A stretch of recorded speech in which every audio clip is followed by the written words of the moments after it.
Hello, today we are going to read Goosebumps The Haunted Mask 2 by R.L. Stine, Chapter 7. My heart began to pound as I made my way down. The steps were narrow and slippery, slick from all the rain. Oh, I let out a cry as one foot slid over the concrete step and I felt myself start to fall. I shot out both hands in search of a railing, but there wasn't one. I landed on the hard basement floor with a loud thud, luckily on both feet. Feeling shaken, I took a deep breath and held it.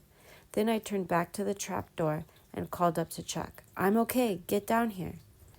In the light from the street lamp, I could see his unhappy face peering down at me. I really don't want to," he called softly.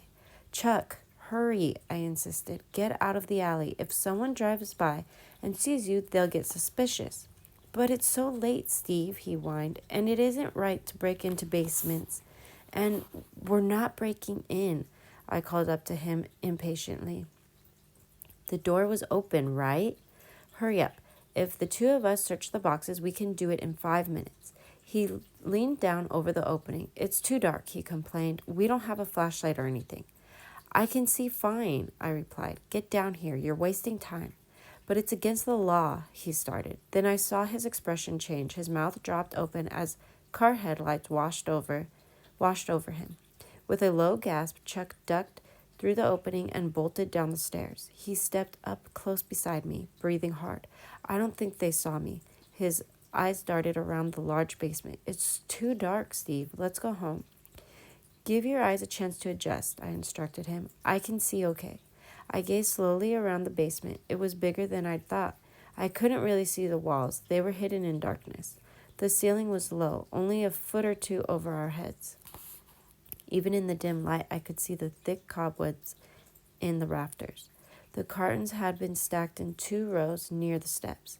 Somewhere way across the room, I could hear the steady drip, drip, drip of water. "Oh!" I jumped when I heard a clattering sound. It took me a few seconds to figure out that it was the wind blowing against the metal trapdoor up in the alley. I made my way over to the nearest carton and bent over to examine it. The flaps were folded over each other, but the carton wasn't sealed. "Let's have a look," I murmured, reaching for the flaps.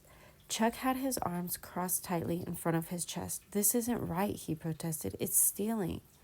"We haven't taken anything," I protested, "and even if we do find a good scary mask and take it, we'll just borrow it. We'll return it after Halloween." "Aren't you a little scared?" Chuck asked softly, his eyes moving all around the dark room. I nodded. "Yeah, I'm a little scared," I admitted. "It's cold and creepy down here." The wind clattered the trap door above us again. I heard the faint drip of water against the concrete floor.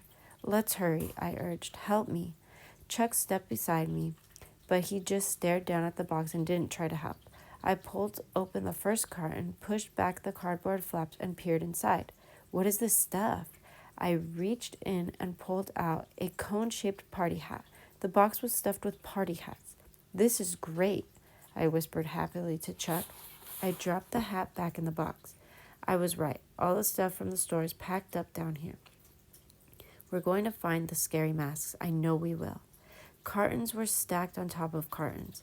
I pulled down another one and started to pull it open. "Chuck, you take the bottom one," I instructed. He hesitantly reached for the box. "I have a bad feeling about this, Steve," he murmured. "Just find the masks," I replied. My heart was thudding. My hands were shaking as I pulled open the second carton.